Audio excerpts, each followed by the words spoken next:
On today's adventure, we're going to go to the Little Black Mountain Petroglyph site. What we're going to go see is some ancient, thousands of years old rock art, petroglyphs.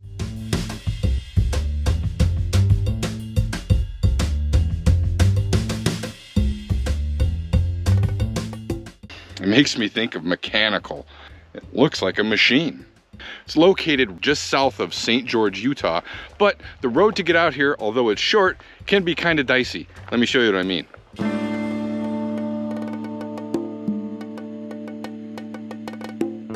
All right, so finding your way out here is a little tricky.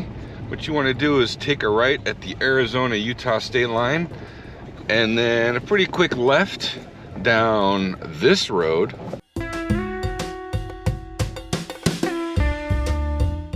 And you just follow this back a little ways, right around the backside of this mountain.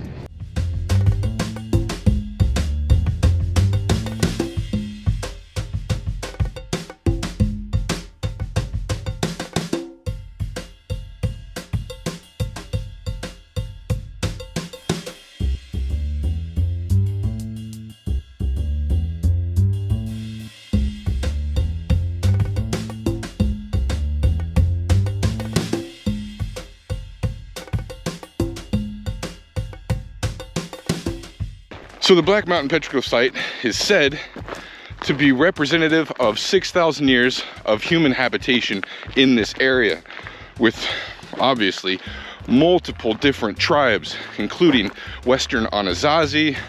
And this is all according to the research I did while sitting in the bathroom this morning for about 5 minutes. So right here, the fork in the trail, a little loop hike over here to the right, and it just goes right around this rise, and a little loop hike to the left. And keep your eyes peeled, because all these rocks, well, not all, but so many of them have petroglyphs.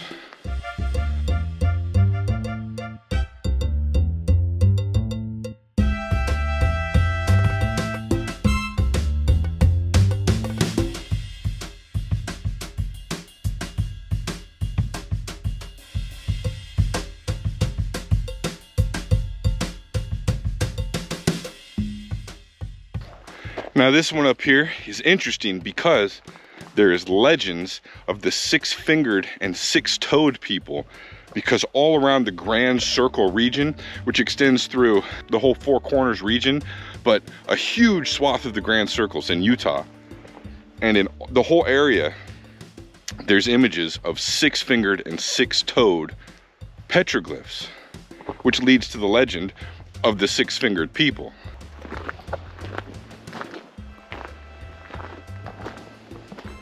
Now this petroglyph site is said to be home to more than 500 different images. Now up here, looks like we have a little viewing platform. And these images are on the very top of a boulder, so it's going to be really difficult to see. So luckily, I have just the tool for the job.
Okay, so with petroglyphs, one of the things you're going to look at for aging, if you want to approximate what we're looking at, the really faded ones are much, much older.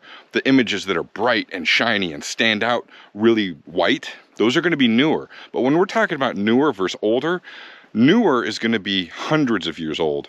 Older is going to be in the thousands. They say some of these images go back 6,000 years.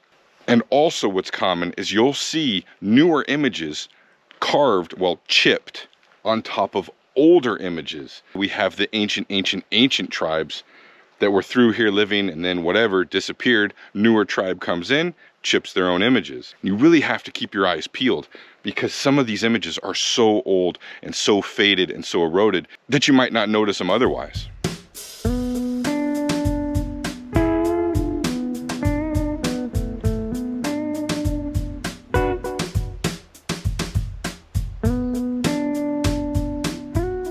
And one of the reasons I love petroglyphs and pictographs, pictographs are drawn with a die, petroglyphs are chipped into the actual rock, is they're so mysterious. We don't know, nobody knows what these images mean.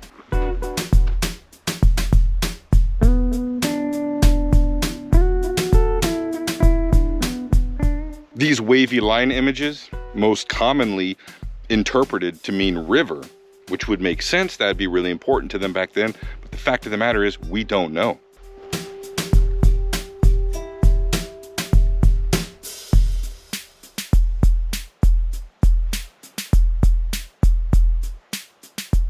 These ones here are so eroded, so faded. These are ancient images. And what's even more interesting is with these images being mostly north facing, they're protected by the mountain itself. So there's not a whole lot of bombardment of weather that's going to attack these images versus the ones that are south facing and completely exposed. So when we have these ones that have revarnished and they're protected from so much of the elements, which means they're not going to erode nearly as fast as the ones on top or the south facing ones. For these north facing protected images to be this eroded, man, we are talking thousands of years, thousands, which makes it just that much more special in regards to human history.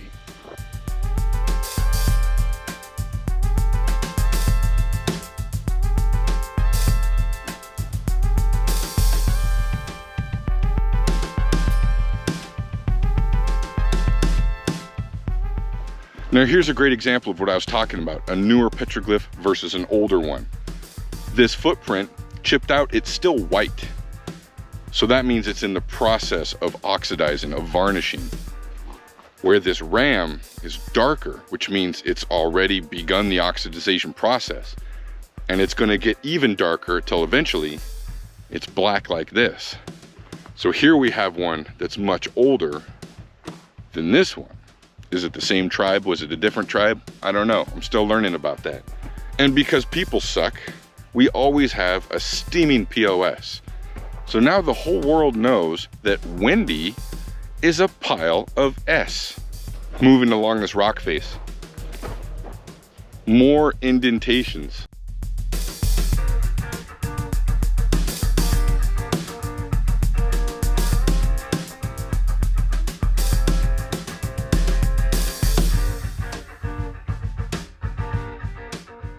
Now, up on top of this other rock, I got a zoomed in image of it. There was a mortar.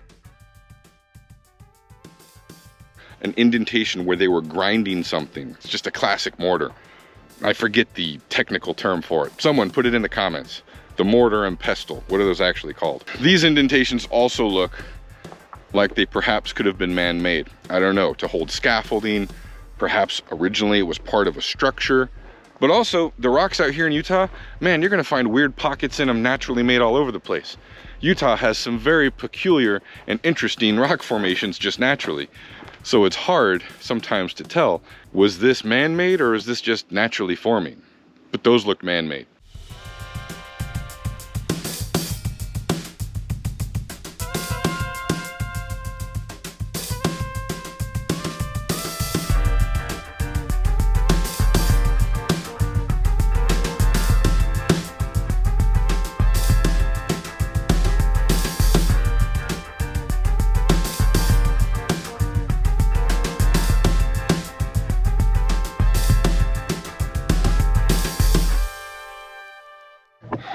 Back here at basically the end of the trail, some really, really old faded ones, some newer ones. Now this super duper old one right here has got something going on in it. These are the ones I find the most interesting because they're clearly trying to tell a story.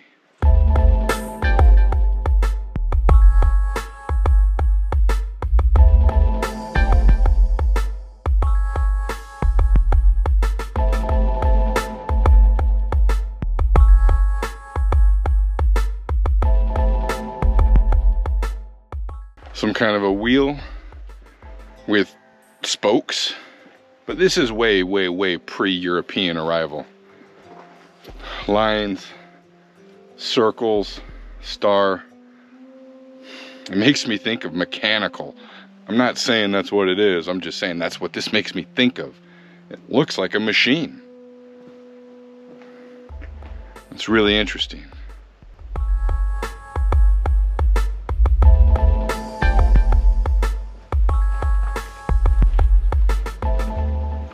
This is the end of the trail.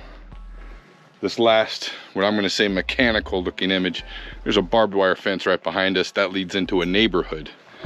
Yeah, a neighborhood. Thousands of years old petroglyphs right behind the suburbs of Utah. That's crazy. So now we're coming up the right-hand loop.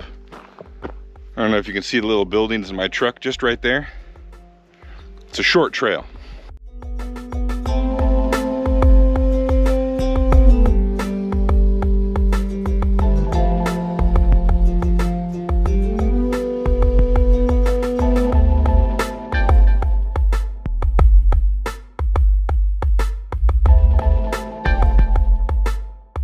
More examples of some really, really, really old petroglyphs.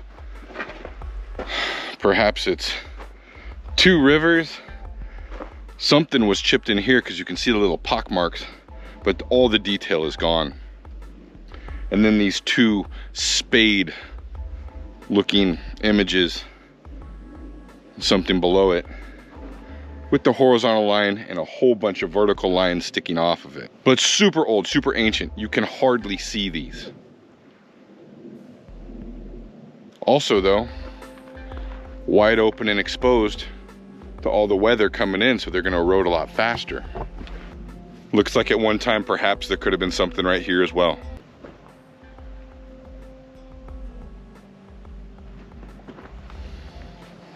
And I just gotta wonder with all of these, what story were they trying to tell? What was the purpose of this imagery? It had to be important because it took a long time to make with stone tools.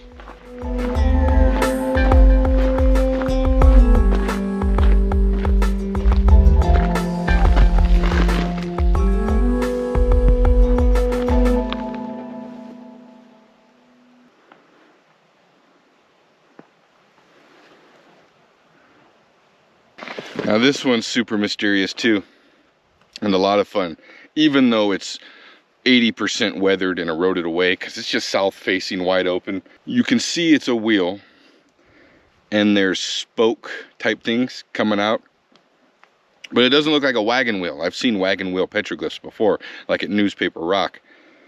This one's more akin to like a spider web medicine wheel. But I'll be honest, the first thing that hit my mind when I saw this image was the Mayan calendar.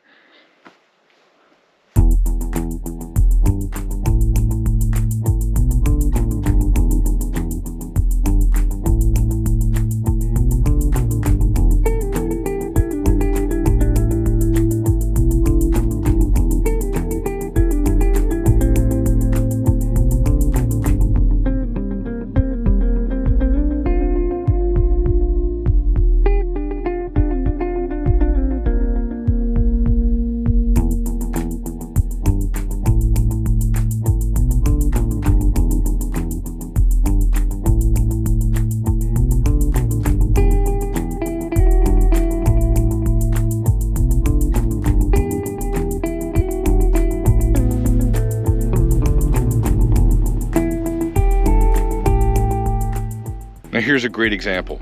Newer, brighter images sitting right up here, but then higher up the rock, this whole top of the rock is covered in imagery, but it is so faded, it's so dark, it's re-oxidized. The patina has reformed over these, as well as natural erosion.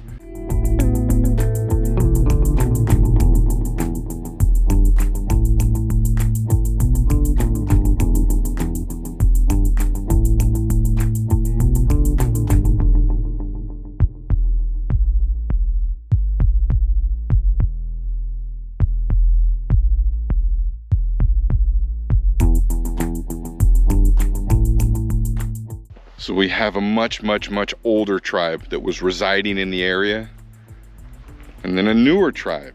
Question is, what happened to those older tribes? Where did they go and why?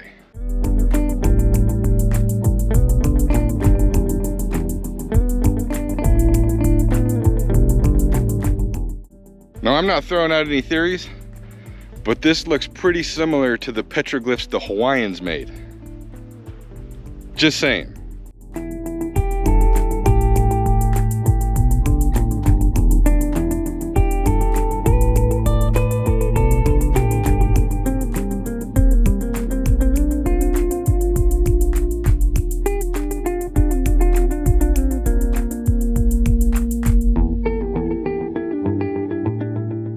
Fun thing about this guy, right here, I've seen this image before on panels that are hundreds of miles away.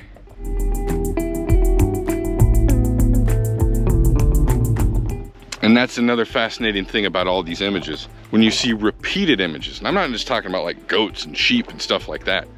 I mean more obscure, cryptic images. It just makes the imagination go wild. So we're on the backside of the right-hand loop, and I just happen to look over left on top of this rock, and there's what looks like a sun.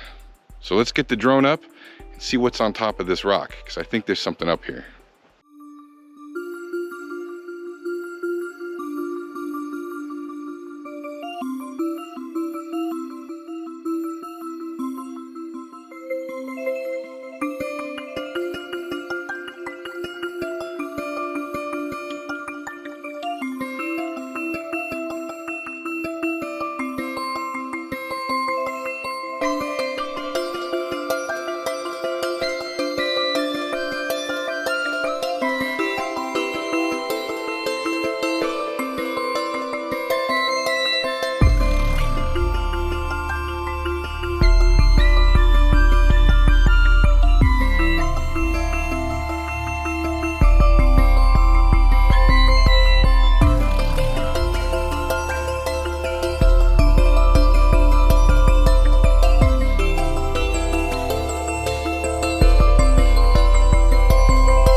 Now here's a great example.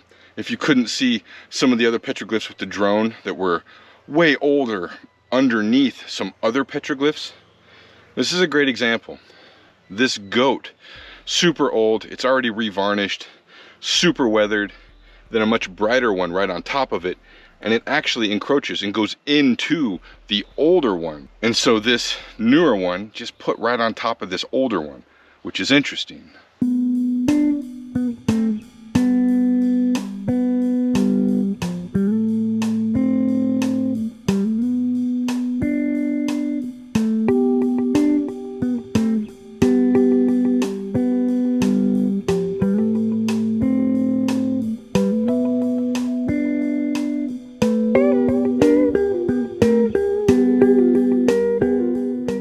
So from a human history standpoint, prehistoric cave art, I think is pretty interesting. Now that was a really fun experience. If you have an idea for an adventure that we should go on, please put it in the comment section. And if you're looking for some more adventure ideas, you can click one of these links and go to the page, because there's literally hundreds of other adventures going on there, and I hope to see you next time.